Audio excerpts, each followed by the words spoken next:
Hello friends, this is Reckless Tempest, former Master League player. Today we're going to do a deep dive on if Targon is a fair region or a little abomination of fair gameplay. Before we begin, please click the subscribe button down below to get notified when I craft new VODs on Runeterra. I do a lot of gameplay and some deck techs. Let's first go over the two shining beacons of Targon. As we can see here, Hush and Pale Cascade have the highest percentage index out of everything in the game actually, in their respective region except for Deny in Ionia, and we know Deny is pretty much the only reason to play Ionia, so, pretty good candidates to start with. So to go over Hush, I think the fairest comparison is to a card called Vengeance. 7 mana, fast. Hush, 2 mana, burst. Are these pictures different? Is there anything different with them?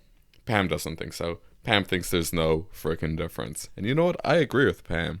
Because the thing is, right now this game's all about playing little tiny value creatures and stacking up their effects and playing some pump spells, and Hush just basically makes your creature some little dork that'll die to Fiora or whatever.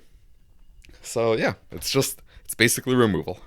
That's burst. You can't even deny it. The best spell in Ionia. Next up we have Pale Cascade. Here I think it's just pretty easy. Let's look at Mystic Shot. Let's look at Sharp Sight. Do you see something that stands out here? Anything that's a little different than the rest? They're all 2 mana. Pretty fast spells. 2 are burst, 1's fast. But one of them draws a card. Why does one of these draw a card? Why is it so much better than the rest? This is ridiculous. This is not reasonable. Something has to give here. Why does it give a plus to toughness? Why is it 2 damage? Why does it draw a card? Oh, but Nightfall's hard to trigger. Shut up. No, it isn't. No one believes that. You don't believe that. I don't believe that. Alright, now that we've covered the shining pillars of Targon, let's just take a look at the meta share. Oh, what's that? 15%. 15 fucking percent. That's nuts. That's such a big region percentage representation number. But ignore that thing to the right. That's going to be another VOD. Ignore that. Alright? Thanks to Cosmic Plays for doing all the graphic making and sharing. It's much appreciated. That's where I got the 2 cards from and the meta region representation. Alright, and last but not least, I've kind of covered these are the best things in Targon, but let's take a look at how deep the region goes. That's one of my other issues. We got cards like Mentor of Stones, Mountain Goat, Sparklefly, Guiding Touch, Bastion. All absurdly excellent cards. I haven't even touched on the dragons. I haven't touched on the fact that they have the best 1-mana champion in Zoe and the best 10-mana champion in Aurelion Soul. It's just stupid. It makes no sense.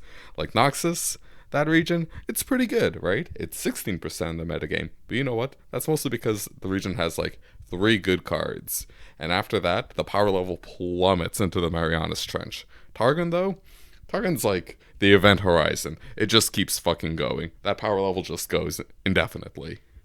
Now that's my take on why Targon is an overpowered, insano, busted region. Alright, I think it's pretty clear. The evidence explains itself. It's the most popular region, or second most popular, I guess, technically. It has the best spells, it has the best good spells, and its power level and its card pool is super deep. It has the best stuff early. It has the best stuff at the end game. It has the best mid game. It's stupid. It's silly. It has the best removal. Hush is the best removal. Let's be real. So if there's anything I missed, please let me know in the comments. And if you enjoyed this, please click that like button and click that subscribe button for more sweet, totally unbiased, very scientific Legends of Runeterra content.